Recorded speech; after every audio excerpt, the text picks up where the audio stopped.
सर्वमङ्गलस्वरूपिणे देवी दुर्गाम्बिकायै मङ्गलम्। मङ्गलम् कनकाम्बरधरे मङ्गलम् विजयाचलवासिने। सर्वगुणसम्पूजिते देवी नित्यम् भवतु मङ्गलम्। वरदाभयहस्ते भवानी निखिलेश्वरी।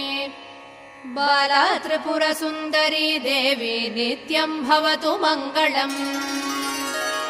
शुभमङ्गलदायिनी शिवे सौभाग्यदायिने। इन्द्रकीलाद्रिनिवासिने तुभ्यम् देव्यस्तु मङ्गलम्। कृष्णातीरनिवासिने गौरी कोमलस्वरूपे। कमनीयकरे देवी तुभ्यम् देव्यस्तु मङ्गलम्। कृष्णातीर